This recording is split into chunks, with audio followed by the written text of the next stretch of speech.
The wind howled like a wounded animal as Ethan Norwood pressed his horse forward through the blinding snow, knowing that if he did not find shelter within the hour, both he and his mare would become frozen monuments to poor judgment in the Wyoming Territory winter of 1882. He had been riding from Yerington, Nevada toward Cheyenne when the storm caught him, transforming the landscape into an impenetrable white void that swallowed all sense of direction and hope. His fingers had gone numb inside his leather gloves an hour ago, and ice crystals clung to his mustache and the bandana he had pulled over his nose and mouth. The mare beneath him stumbled, and Ethan felt genuine fear grip his chest. If she went down, they were both finished. Through the swirling snow, he caught sight of something dark against the white. A structure. His heart leaped as he urged his horse toward it, praying it was not just a cruel trick of his freezing mind. As they drew closer, he could make out the shape of a small cabin, half buried in snowdrifts but blessedly solid and real. Ethan dismounted with difficulty, his legs stiff and unresponsive. He led his mare around the side of the cabin where a lean-to provided minimal shelter. It would have to do. He removed her saddle with clumsy fingers and threw a blanket over her back, then grabbed his rifle and saddlebags before forcing his way through the snow to the cabin door. He pushed it open and stumbled inside, grateful to be out of the wind even though the interior was not much warmer than outside. The cabin was small, consisting of a single room with a stone fireplace, a rough-hewn table, 2 chairs, and a bed frame in the corner. Cobwebs suggested it had been abandoned for some time.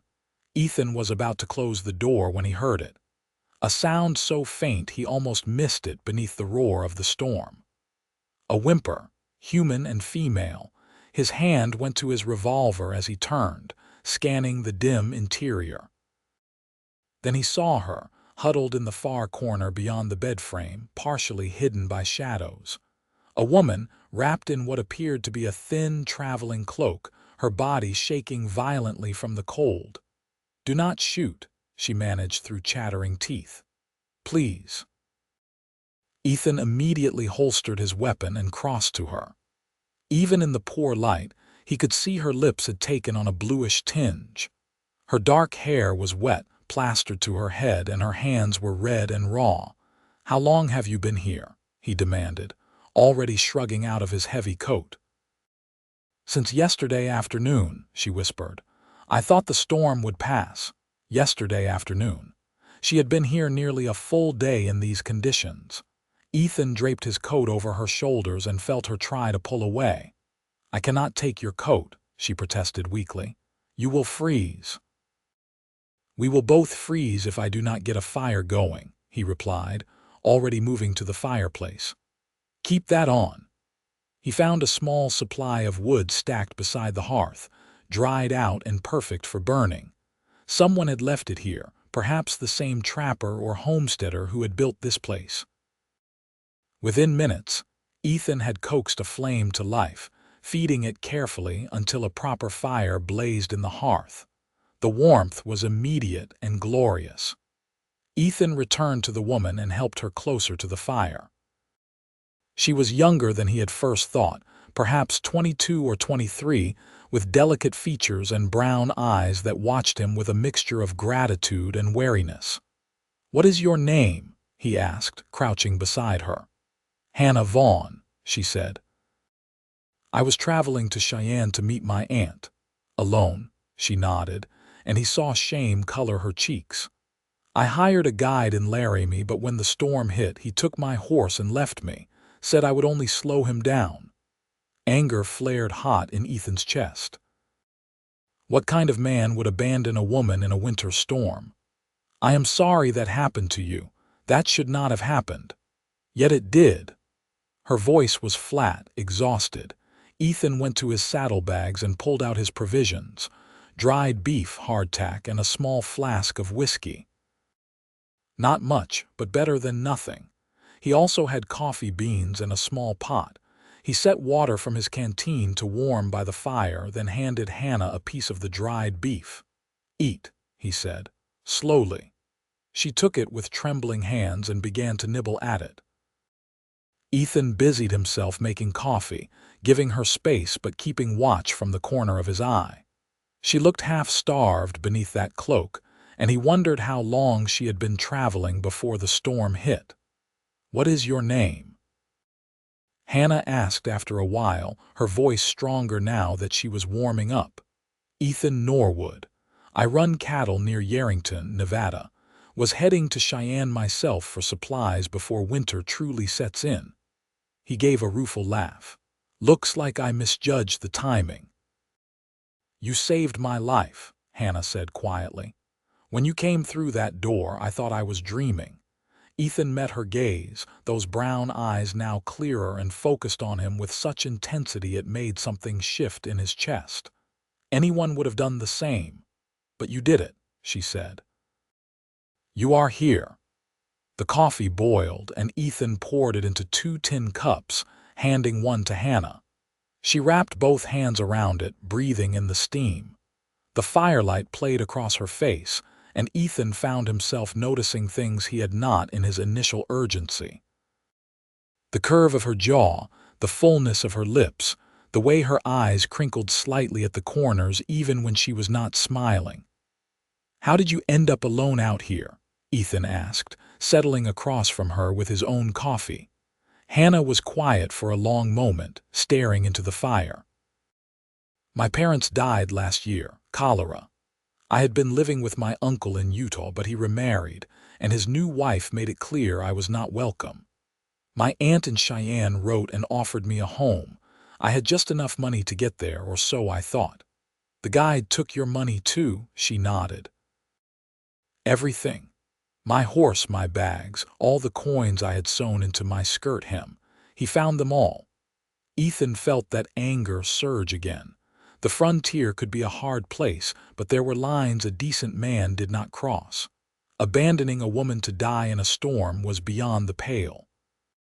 "When this storm breaks, I will take you to Cheyenne myself," he said. "You have my word on that."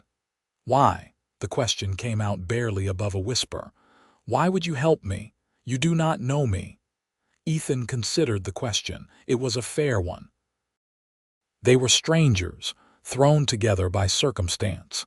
He could have easily passed this cabin by, never knowing she was inside.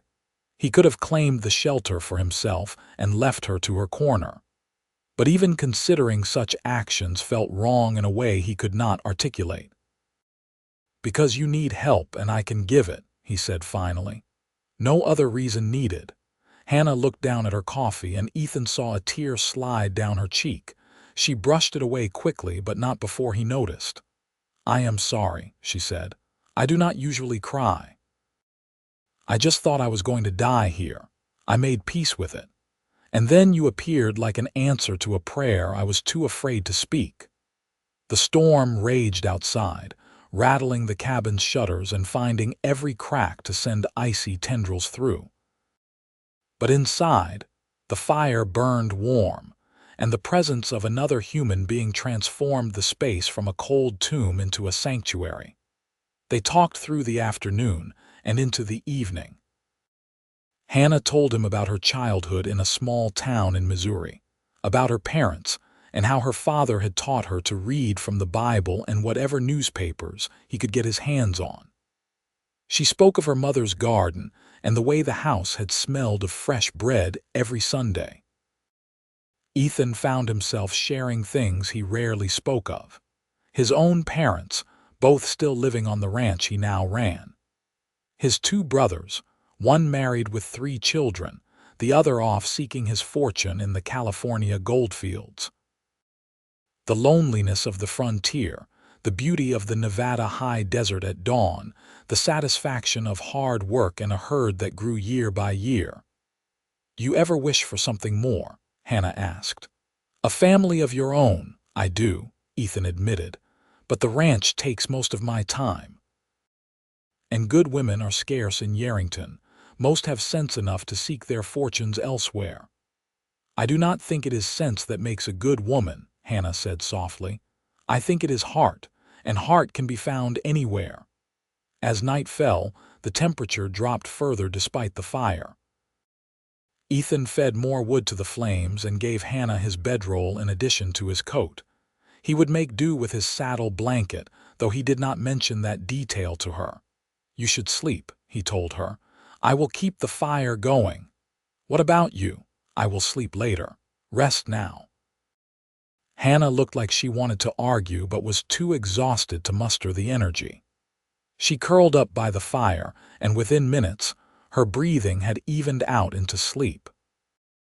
Ethan watched her for a moment, this stranger who had somehow become his responsibility, and felt something unfamiliar stir in his chest.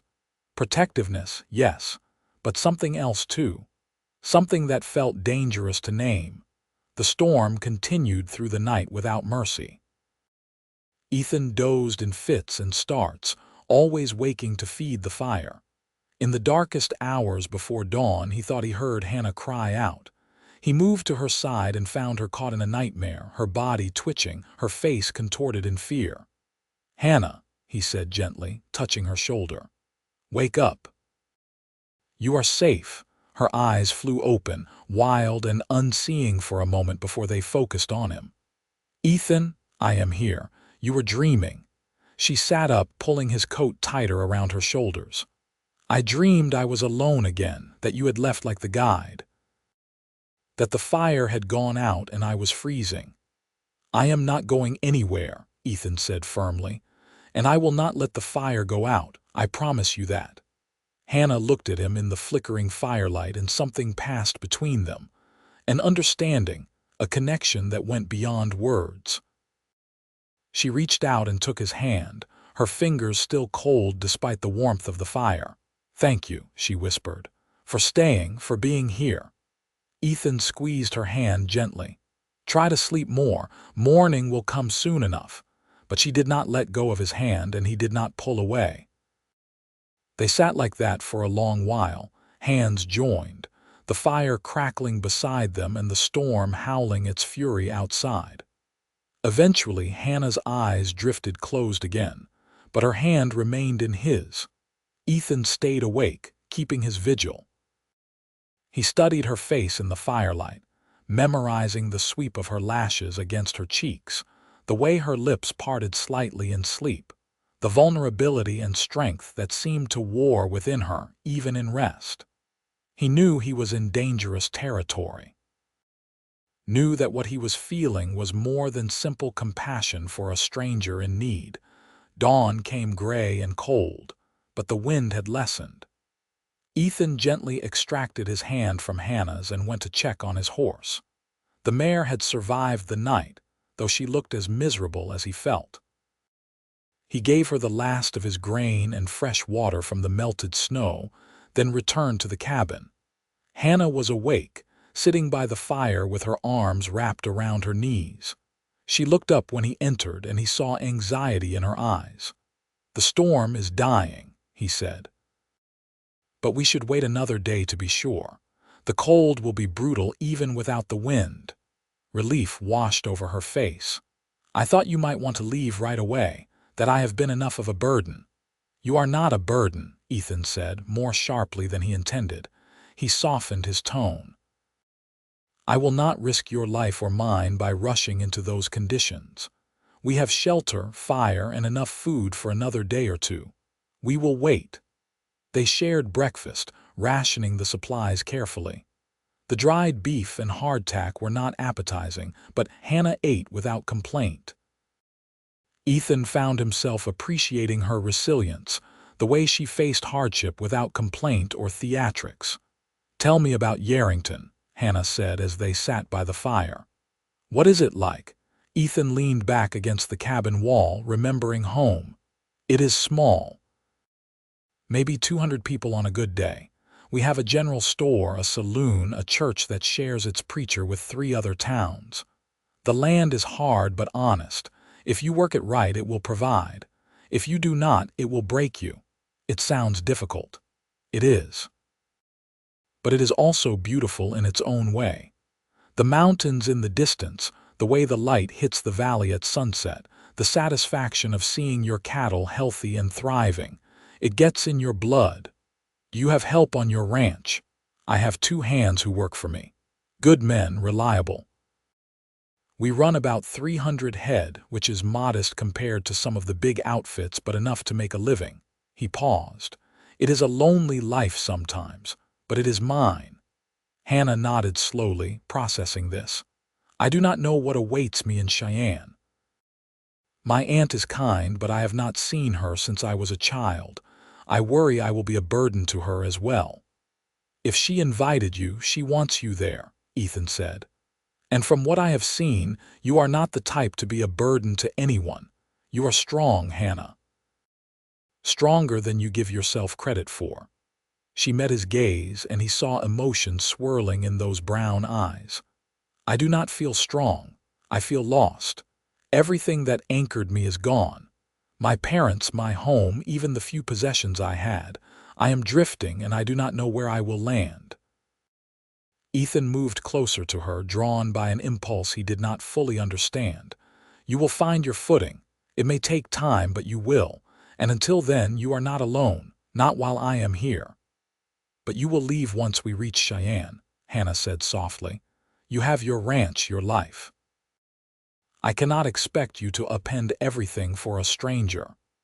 You are not just a stranger anymore, Ethan said, and the truth of it resonated deep in his chest.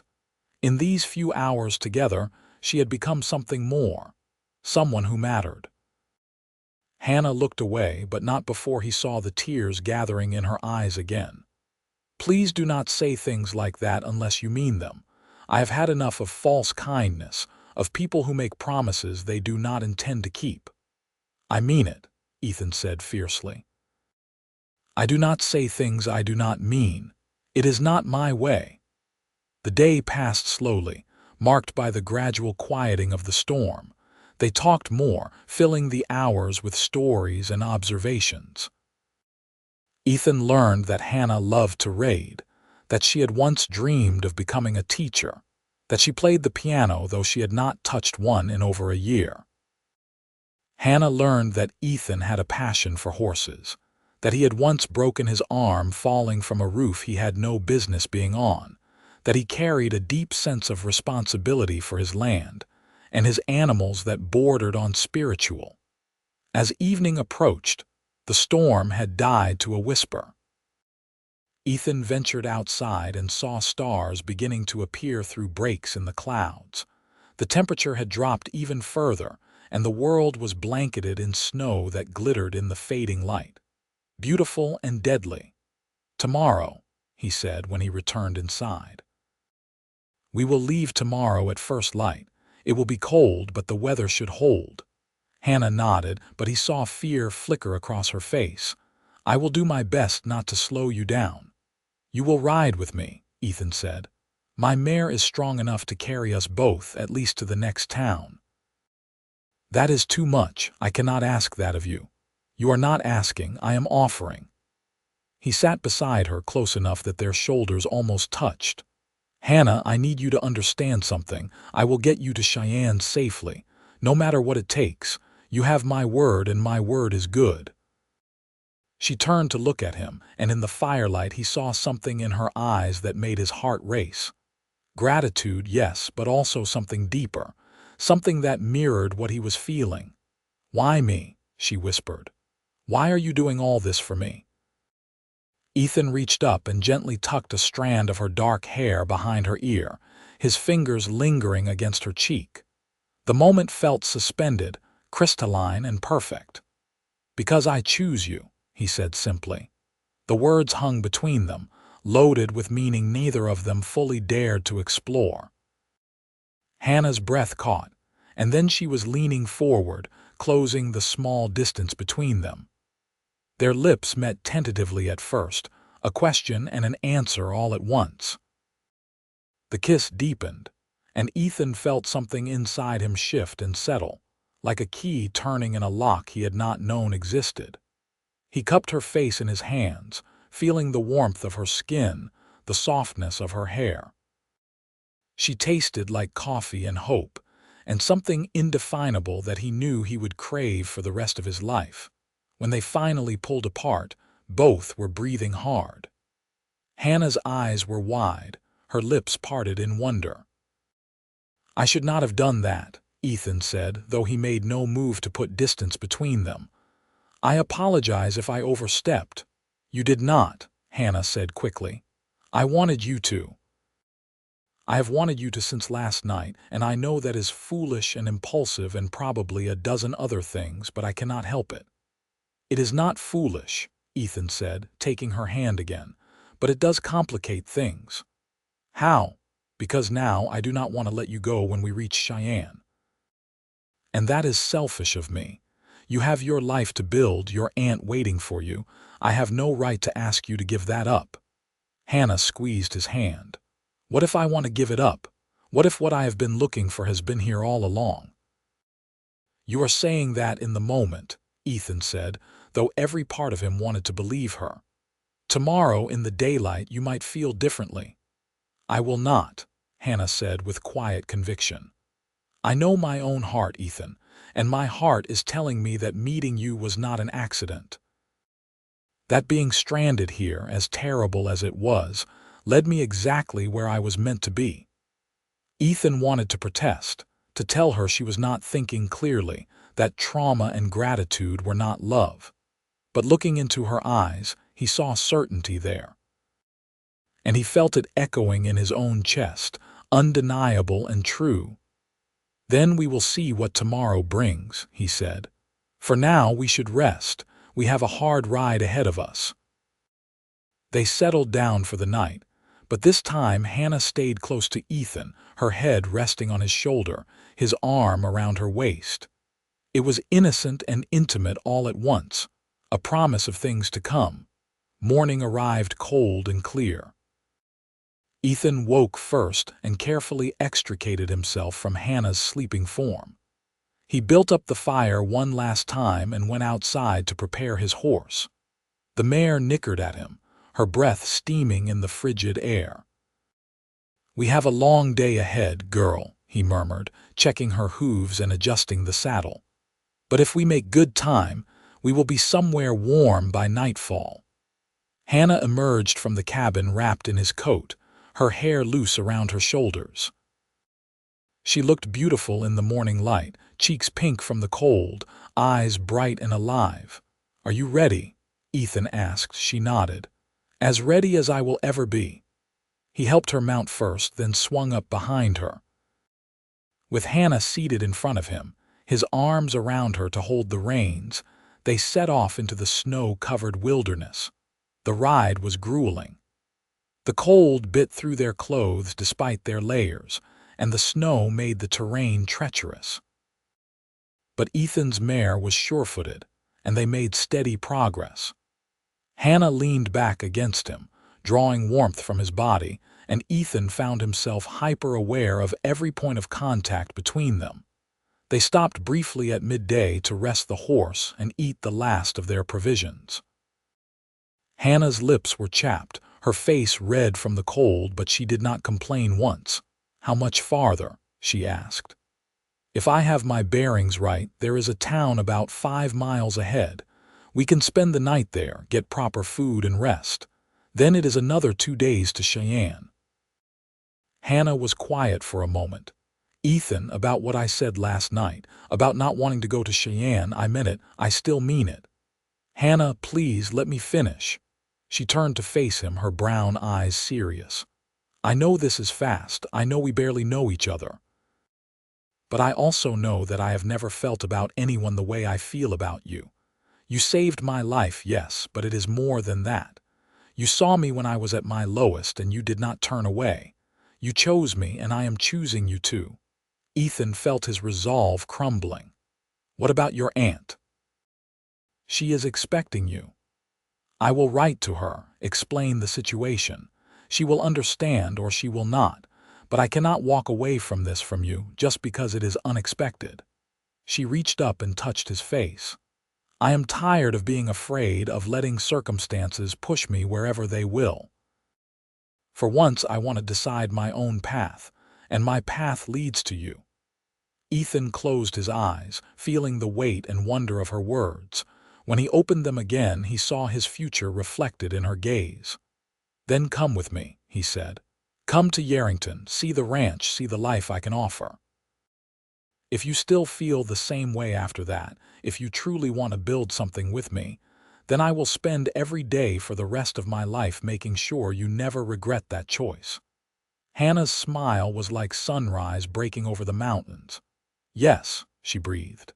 "Yes, I will come with you." They kissed again, there in the snow with the cold wind biting at their faces and the horse snorting impatiently beside them. It was uncomfortable and awkward and absolutely perfect. The town they reached that evening was called Riverside, a small settlement that consisted of little more than a trading post, a boarding house, and a scattering of cabins. But it had warmth and food and beds, which made it paradise as far as Ethan was concerned. He secured a room for Hannah and one for himself, though the proprietor, a weathered woman named Mrs. Carlson, gave them a knowing look that suggested she did not believe they would stay separate for long, after Hannah had bathed and changed into a dress Mrs. Carlson loaned her. They sat down to a hot meal in the boarding house's dining room: beef stew, fresh bread, and apple pie. Hannah ate with an enthusiasm that made Ethan smile. "This is the best meal I have ever had," she declared. "You are just hungry," Ethan said, but he felt the same way. Everything tasted better with her across the table, her eyes sparkling, her laughter coming easier now that they were safe and warm. After dinner, they sat by the fire in the common room. Other guests came and went, but Ethan was only aware of Hannah beside him, her hand in his. "Tell me more about the ranch," she said. "I want to know everything." So Ethan told her about the house his father had built 30 years ago, expanded over time until it had 6 rooms and a real wooden floor. About the barn and the corrals, the creek that ran through the property, the stand of cottonwoods that provided shade in the brutal summer heat. He told her about the rhythm of ranch life, the early mornings and the physical labor, the satisfaction of a job well done. "It sounds wonderful," Hannah said wistfully. "I grew up in a town. I do not know the first thing about ranching." "You will learn," Ethan said. "And there is more to running a ranch than just the physical work. Books need keeping, supplies need ordering, meals need cooking. My mother did all that and more when my father was building the place. I have been managing on my own, but it would be easier with a partner." "A partner," Hannah repeated, testing the word. "I like the sound of that." They talked late into the night, making plans and dreaming aloud. Ethan felt a lightness in his chest he had not experienced in years, if ever. The future, which had always seemed like a long road to walk alone, suddenly glowed with possibility. The next morning they set out again. Ethan had bought supplies in Riverside, including a proper coat for Hannah and provisions for the journey. They also sent a telegram to Hannah's aunt in Cheyenne, explaining the situation and promising to visit once they were settled. The ride southwest toward Nevada took 3 more days. The weather held, cold but clear, and they made good time.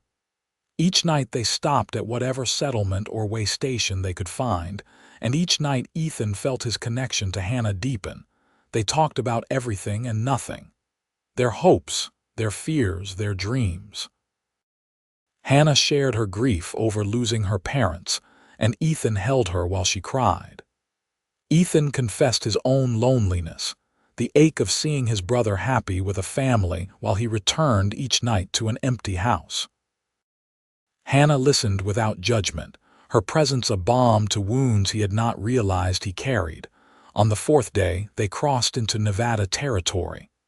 The landscape changed, becoming more arid even under its blanket of snow. But to Ethan, it was beautiful. This was his home, his land. And now he was bringing Hannah to it. They reached Yarrington just before sunset. The town looked much as it always did, small and sturdy and unpretentious. Ethan guided his horse down the main street, aware of curious eyes watching from windows and doorways. News would spread quickly that he had returned with a woman, and speculation would run wild. Let them talk, Ethan thought. He had nothing to hide. His ranch was 2 miles outside of town, a fact he was grateful for as it gave him time to prepare Hannah for what she would see. "It is not fancy," he warned as they approached. "It is functional, built for durability rather than beauty." "I do not need fancy," Hannah said. "I need real." And then they crested the rise, and there it was. The house sat in a shallow valley, protected from the worst of the wind. The barn and outbuildings were visible beyond it, and Ethan could see smoke rising from the bunkhouse chimney, which meant his hands were there. Everything looked as he had left it, solid and enduring. "It is perfect," Hannah breathed. Ethan's foreman, a grizzled man named Tom, came out to meet them as they rode up. His eyes widened when he saw Hannah, but to his credit he said nothing beyond a polite greeting. "Tom, this is Miss Hannah Vaughn," Ethan said as he helped her down from the horse. "She will be staying with us." "Hannah, this is Tom Bailey. He has been with me for 5 years and knows more about running cattle than I ever will." "Pleased to meet you, Miss Vaughn," Tom said, tipping his hat. "Please call me Hannah," she said, smiling warmly. Tom nodded, then turned to Ethan. "Everything has been quiet while you were gone. Lost 2 head to wolves, but nothing we could not handle. I will see to your horse." "Thank you, Tom." Ethan led Hannah to the house, suddenly nervous. He had lived here his whole life, and it had always been enough. But seeing it through Hannah's eyes, he worried it would seem crude or lacking. The front door opened directly into the main room, which served as kitchen, dining area, and parlor all in one. A stone fireplace dominated one wall, and the furniture was simple but well made. Doors led off to the bedrooms and a small room Ethan used as an office. "It is not much," Ethan said. Hannah turned to him, her eyes shining. "It is home." Over the next few weeks, Hannah settled into life at the ranch with a grace that continually amazed Ethan. She learned quickly, tackling every task with determination. She could not cook initially, but Ethan's mother, who lived just a few miles away with his father, came to visit and taught her. Within a month, Hannah was producing meals that rivaled anything Ethan had ever tasted. She also proved to have a head for numbers. When she saw the state of Ethan's account books, she had immediately set to work organizing them, creating a system that made sense and revealed areas where they could save money or invest more wisely. But it was the small moments that Ethan treasured most. Hannah singing softly to herself as she worked. The way she greeted him at the end of each day, her face lighting up as if she had not seen him in weeks rather than hours. The conversations they shared over dinner, or in the evenings as they sat by the fire, her head on his shoulder. His parents had welcomed Hannah warmly, and his mother had pulled him aside after their first visit to give her approval. "That girl has steel in her spine," she said. "She will make you a fine wife if you are smart enough to ask her." Ethan had already been thinking along those lines. The days without Hannah had become unimaginable. She fit into his life, into his home, as if she had always been meant to be there. It was 3 months after they arrived in Yerington that Ethan finally asked her. They had ridden out to check on a section of fence, and on the way back, as the sun set over the mountains and painted the sky in shades of gold and crimson, Ethan pulled the horse to a stop. "Hannah," he said, "I need to ask you something." She turned in the saddle to look at him, her expression curious. "What is it?" "These past months with you have been the happiest of my life," Ethan said. "Every day I wake up grateful that the storm brought you to that cabin, grateful that I found you. You have made this place, this life, into something more than I ever imagined it could be." Hannah's eyes grew wide, and he saw her breath quicken. "I know we have not known each other long by some standards," Ethan continued. "But I know my heart, and my heart tells me that you are the one I have been waiting for, the partner I need, the woman I love." He reached into his pocket and pulled out a simple gold band that had belonged to his grandmother. "Hannah Vaughn, will you marry me? Will you be my wife and build this life with me?" Tears streamed down Hannah's face, but she was smiling so broadly it transformed her entire being into pure radiance. "Yes," she said. "Yes, Ethan, I will marry you. I will be your wife and your partner and whatever else you need me to be. I love you. I have loved you since that first night when you gave me your coat and promised to keep the fire burning." Ethan slipped the ring onto her finger, then pulled her close and kissed her as the sun dipped below the horizon, and the first stars appeared in the darkening sky. They were married a month later in the small church in Yarrington. The whole town turned out for the wedding, curious to see the woman who had captured the heart of one of their most eligible bachelors. Hannah wore a dress of pale blue that Ethan's mother had helped her make, and she carried wildflowers that had just begun to bloom in the early spring warmth. Ethan stood at the altar and watched her walk down the aisle toward him, and he knew with absolute certainty that this was the moment his life truly began. Everything before had been preparation, a journey that led him exactly where he needed to be. The reception was held in the church hall with food and music and dancing. Ethan was not much of a dancer, but he held Hannah in his arms and swayed to the fiddle music, and it felt like flying. "Happy," he murmured against her ear. "Happier than I knew was possible," she replied. That night, they returned to the ranch as husband and wife. Ethan carried Hannah over the threshold, both of them laughing, and set her down gently in the main room. "Welcome home, Mrs. Norwood," he said. "It was already home," Hannah said, reaching up to cup his face. "But now it is perfect." Their wedding night was tender and passionate, a discovery of each other that felt both new and familiar. Afterward, as they lay tangled together in the darkness, Hannah traced patterns on Ethan's chest. "Tell me again," she whispered. "Tell you what? Why you chose me. That day in the cabin when I asked why you were helping me." Ethan pulled her closer, pressing a kiss to the top of her head. "Because I choose you. Not because you needed help, though you did, not out of pity or obligation. But because from the moment I saw you, something in me recognized something in you. A strength, a goodness, a light that I wanted in my life.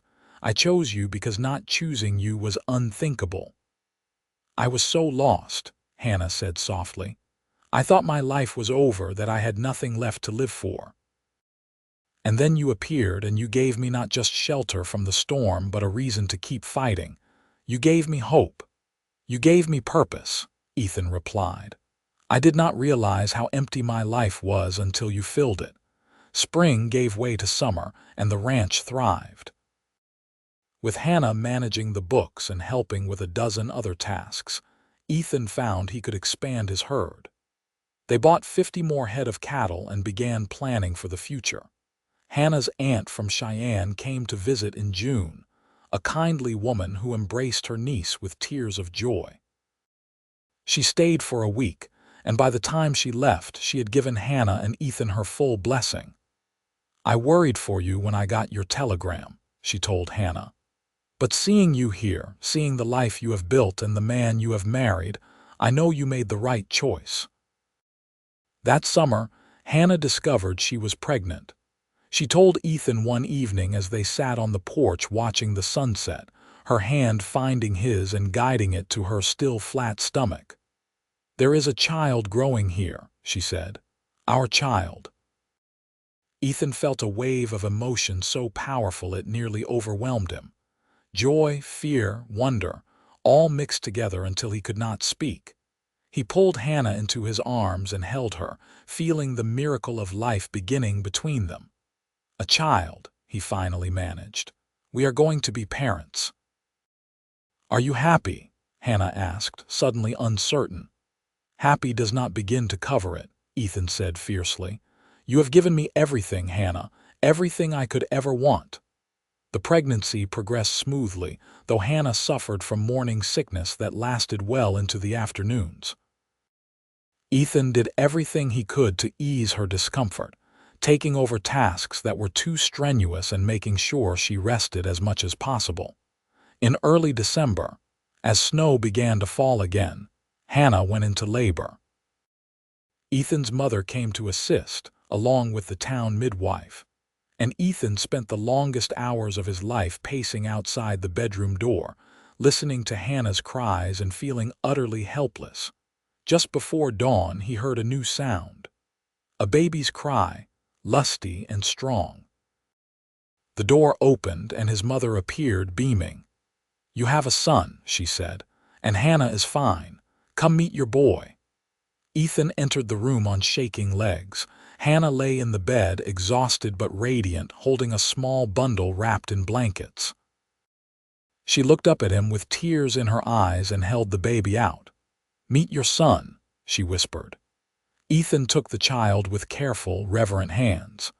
The baby was tiny, red-faced, with a shock of dark hair and eyes that seemed to look right into Ethan's soul. He felt something break open inside him, a love so profound it redefined everything he thought he knew about the emotion. "He is perfect," Ethan breathed. "You are perfect." They named him James after Ethan's grandfather. Little James proved to be a good baby, sleeping in reasonable stretches and nursing well. Hannah recovered quickly from the birth, and soon the house was filled with the sounds of infant coos and cries. Ethan had never imagined he could love anything as much as he loved Hannah, but his son came close. He found himself stealing away from his work to check on the baby, to hold him and marvel at the tiny fingers and the way James would grip Ethan's thumb with surprising strength. "You are smitten," Hannah teased one evening, watching Ethan rock the baby to sleep. "Completely," Ethan admitted. "I did not know I had this much heart to give." "Wait until we have more," Hannah said with a smile. "More?" Ethan looked at her in surprise. "Did you think we would stop at one?" "I want a houseful, Ethan. Sons and daughters running through these rooms, filling our lives with chaos and joy." Ethan grinned. "Then a houseful you shall have, Mrs. Norwood." The years that followed were full and rich. Hannah gave birth to a daughter 2 years after James, and they named her Grace. She had Hannah's brown eyes and Ethan's stubbornness, and from the moment she could walk, she was underfoot in the barn, demanding to help with the horses. 3 years after Grace came another son, Samuel, quiet and thoughtful, content to spend hours watching the world around him with solemn eyes. The ranch prospered under their joint stewardship. Ethan's herd grew to over 1,000 head, making him one of the larger ranchers in the area. But more than the financial success, it was the life they built that mattered. The family dinners around the big table, the holidays spent with Ethan's parents and brothers, the lazy summer evenings when they would all sit on the porch and watch the stars emerge. Hannah proved to be everything Ethan had hoped for and more. A loving wife, a devoted mother, a shrewd businesswoman who could negotiate prices with the toughest cattle buyers. But beyond all that, she was his partner in every sense of the word, his equal and his complement. On their 10th wedding anniversary, Ethan took Hannah back to the place where it had all begun. It took some doing to find the cabin again, but with the help of a detailed map and his own memory, they managed it. The cabin was still standing, though more weathered now. Someone had clearly used it in the intervening years, as there was fresh wood stacked by the fireplace, and the interior was cleaner than Ethan remembered. They stepped inside, and it was like traveling through time. Hannah moved to the corner where Ethan had found her all those years ago, and he could see the memory playing out in her eyes. "I was so scared," she said softly. So certain I was going to die here." Ethan came up behind her and wrapped his arms around her waist, pulling her back against his chest. "And instead you found life. We found each other." Hannah turned in his arms, looking up at him with the same love he had seen in her eyes on their wedding day. "Do you ever regret it? Taking me in that day? Your life would have been simpler without me." "Simpler, perhaps," Ethan said, "but immeasurably poorer. You are the best thing that ever happened to me, Hannah. You and the children and the life we have built together. I have never regretted a single moment. Even when James broke your nose trying to help you train that colt," Ethan laughed, touching his slightly crooked nose. "Even then." They made love there in the cabin, on a bedroll Ethan had brought for the occasion, in the same place where their story had begun. Afterward, lying in each other's arms, Hannah said, "I want to come back here every year, on our anniversary, to remember where we started." "Then that is what we will do," Ethan promised. The children grew.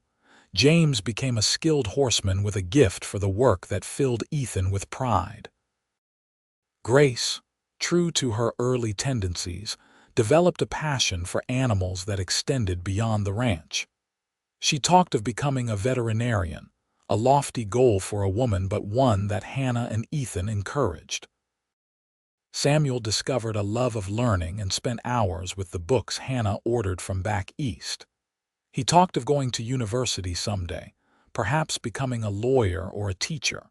Hannah gave birth to 2 more children, twin girls they named Rose and Lily, when she was 35. The pregnancy was harder on her than the previous ones, and Ethan worried constantly until both babies were born healthy and strong. The girls were identical, mischievous, and utterly inseparable, keeping the entire household on their toes.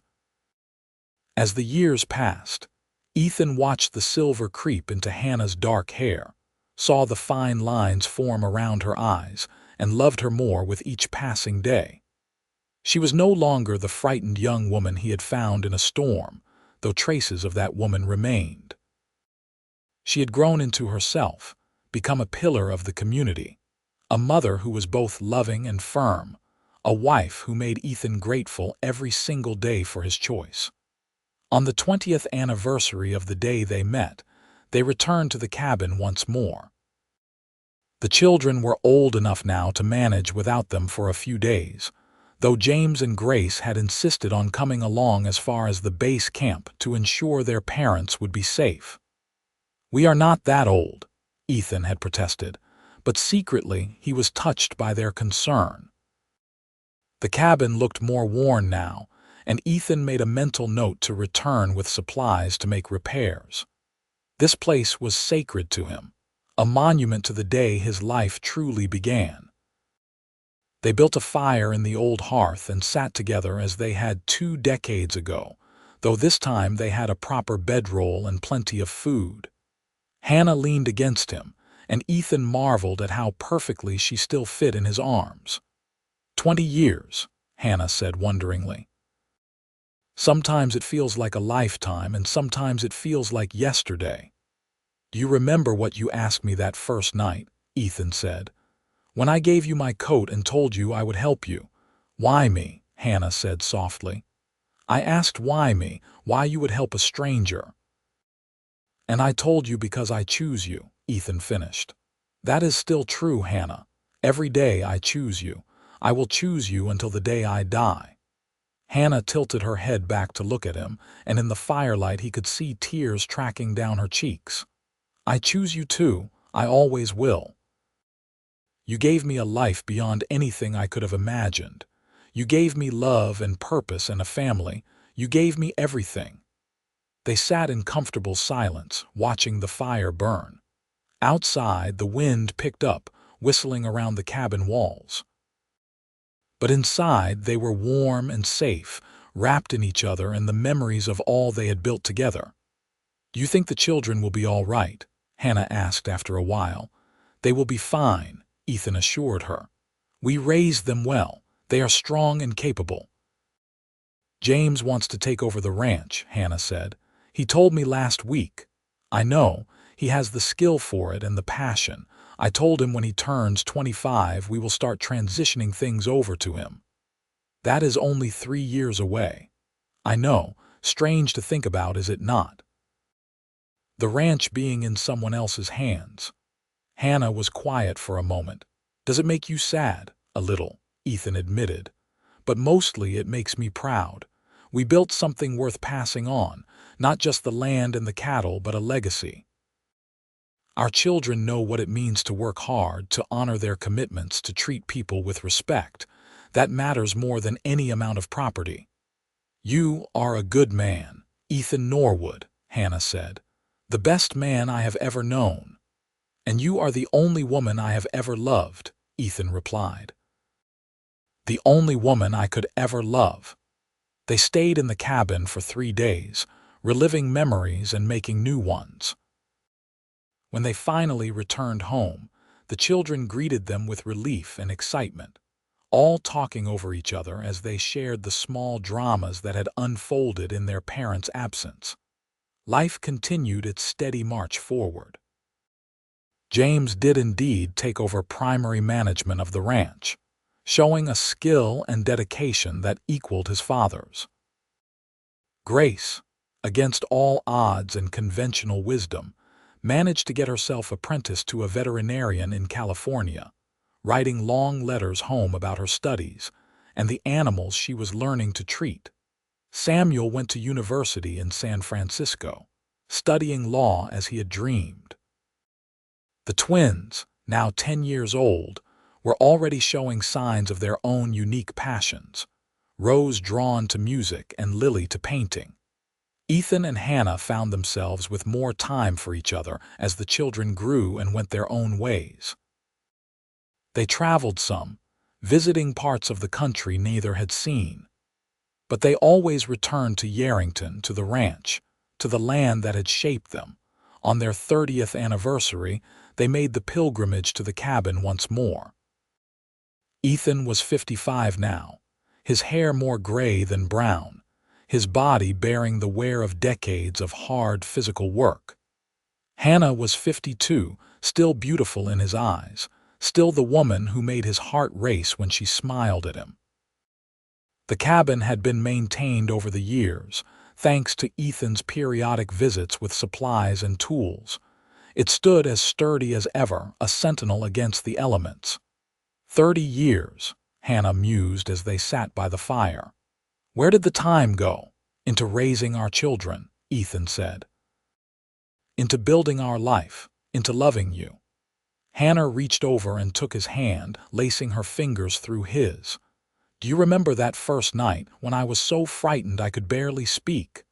I remember you were the bravest person I had ever met, Ethan said.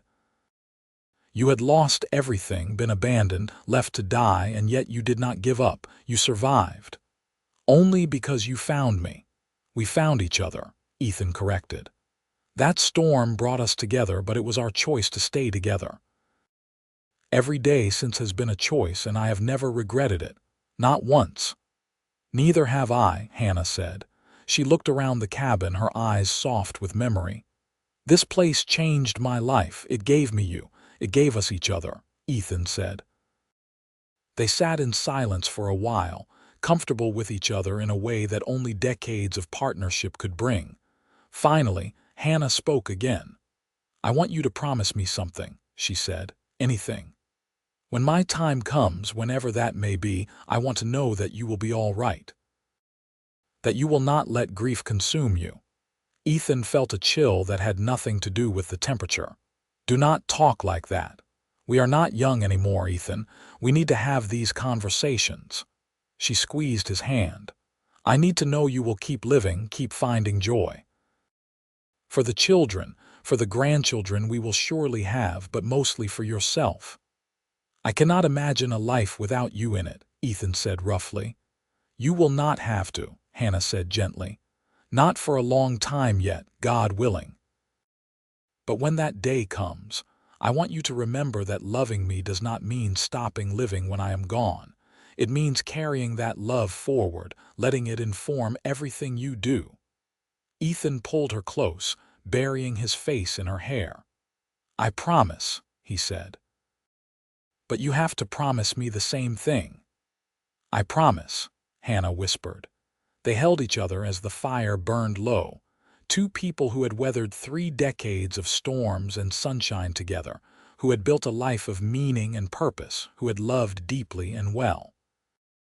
The years continued their relentless progression. Grandchildren arrived, squalling bundles that grew into rambunctious children who called Ethan Grandpa and Hannah Nana, and filled the ranch with laughter. James married a sensible woman named Catherine, and they gave Ethan and Hannah 3 grandchildren. Grace, bucking convention to the last, never married but adopted 2 orphan children she encountered in her work, raising them with fierce love and determination. Samuel married late, at 38, to a fellow lawyer, and they had a daughter who showed early signs of inheriting her father's keen mind. The twins both married within a year of each other, Rose to a musician, and Lily to a fellow artist, and between them produced 4 more grandchildren. The ranch house, expanded over the years, was often full to bursting with family. Ethan and Hannah presided over these gatherings with joy, watching their legacy grow and flourish in ways they had never imagined. On a crisp autumn evening when Ethan was 68 and Hannah was 65, they sat on the porch as they had countless times before. The sun was setting over the mountains, painting the sky in shades of orange and purple. Their grandchildren played in the yard, their shouts and laughter carrying on the evening air. "We did well," Hannah said softly. "We did," Ethan agreed. "Better than I ever dreamed." Hannah took his hand, and he felt the familiar warmth of her touch, the comfort of her presence. "I love you, Ethan Norwood. From the first moment you wrapped me in your coat and promised to keep the fire burning, I have loved you. And I love you, Hannah Norwood. From the first moment I saw you, cold and frightened but still fighting, I have loved you. I will love you until I draw my last breath and beyond." They sat together as the sun dipped below the horizon, and the stars began to appear, 2 souls who had found each other in the midst of a storm and built a life that would echo through generations. Hannah lived to see her 75th birthday, surrounded by children and grandchildren and even a few great-grandchildren. She died peacefully in her sleep on a warm summer night, with Ethan holding her hand. True to his promise, though his grief was profound and his loss immeasurable, Ethan did not let it consume him. He lived 5 more years, spending his time with his family and making the annual pilgrimage to the cabin where his life had truly begun. On his last visit, when his body was too worn to make the journey himself, James drove him up in a wagon. Ethan sat in the cabin alone, feeling Hannah's presence all around him. "I choose you," he whispered to the empty air. "I choose you still. I choose you always." When Ethan died at 83, his children found among his possessions a letter addressed to all of them. In it, he recounted the story of the storm, of finding their mother half frozen in this very cabin, of the choice he had made to save her, and the choice she had made to build a life with him. "Love is a choice," he wrote. "Not just once, but every single day. I chose your mother every day of our life together, and she chose me. That is what made our love strong, what gave us the foundation to build everything else upon. Choose each other, my children, in the hard times and the easy ones. Choose love, choose commitment, choose grace. And remember that the greatest adventure of my life began in a storm, with a woman who needed help and a man who chose to give it." The cabin still stands, maintained now by Ethan and Hannah's descendants. They visit it on anniversaries and special occasions, bringing their own children and telling them the story of their great-great-grandparents who found each other when a winter storm forced them together. The tale has become legend in the family, a reminder that love can begin in the most unexpected places, that choices made in a moment can echo through lifetimes, and that sometimes the best thing you can do is shelter someone from the storm and choose them, simply and completely, without reservation or doubt. James inherited the ranch and ran it for another 30 years before passing it to his own son. The land prospered under their stewardship, the herds grew, and the Norwood name became synonymous with integrity and hard work in that part of Nevada. But more than the land or the cattle or the material legacy, what Ethan and Hannah left behind was the example of their love. A love that began with a simple choice in a winter storm and grew to encompass children, grandchildren, great-grandchildren, and beyond. A love that proved that the best things in life often come from the moments when we choose to help, to shelter, to give of ourselves without expectation of return. The story of the cowboy who sheltered a woman from the winter storm and the woman who whispered, "Why me?" only to hear, "Because I choose you," became more than just a family story. It became a testament to the power of choice, the strength of commitment, and the enduring nature of love that is freely given and gratefully received. In the end, that is what made their story remarkable, not that it began in dramatic circumstances, but that it continued in the quiet, steady way of true devotion, day after day, year after year, choice after choice, until death finally parted them. And even then, the love remained, woven into the fabric of the family they created and the land they shaped, a legacy that would endure for generations to come. On the mantel of the ranch house, now run by Ethan and Hannah's great-grandson, sits a photograph taken on their 50th wedding anniversary. In it, they stand together in front of the cabin, his arm around her waist, both of them smiling at the camera with the easy confidence of people who know they are exactly where they belong. Behind them, barely visible in the photograph, is the door to the cabin, the threshold that marked the beginning of their journey together. And if you look closely at Hannah's expression, you can see in her eyes the same question she asked all those years ago. Why me? And if you know the story, you can hear Ethan's response, as true on that 50th anniversary as it was on that first frozen night, because I choose you. That choice, made in a moment of crisis and reaffirmed every day for over 5 decades, became the foundation of a love that transformed not just 2 lives but generations of lives, rippling outward like waves from a stone dropped in still water. It proved that love is not something that happens to us, but something we do, actively and intentionally, every single day. The Norwood family still gathers once a year at the cabin, keeping alive the tradition Ethan and Hannah started. They bring food and firewood, and as the sun sets, the eldest family member tells the story once more to the youngest, ensuring that it will never be forgotten. They speak of the winter storm that brought 2 lost souls together, of the cowboy who chose compassion over convenience, of the woman who chose love over fear. They speak of the life built from that single moment of connection, of the choices that followed, of the legacy that remains. And as they sit around the fire in that small cabin, surrounded by family and wrapped in warmth, they understand that they are the living proof of what can grow from a single choice made with an open heart. They are the descendants of a love that began when someone needed shelter and someone else provided it, when a question was asked, and an answer was given that changed everything. Because I choose you. 3 simple words that contained a universe of meaning, that sparked a love story for the ages, that created a family and a legacy, and a life beyond measure. 3 words that remind us all that the most powerful thing we can do is choose to love, choose to help, choose to open our hearts even when it is difficult or uncertain.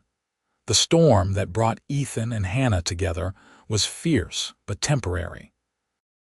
The love they built in its wake endured, generation after generation, a testament to the transformative power of choosing someone completely and without reservation. And in that small cabin in the Wyoming wilderness, where it all began, their spirits seemed to linger still, two souls forever intertwined, forever choosing each other across the vast expanse of time and memory.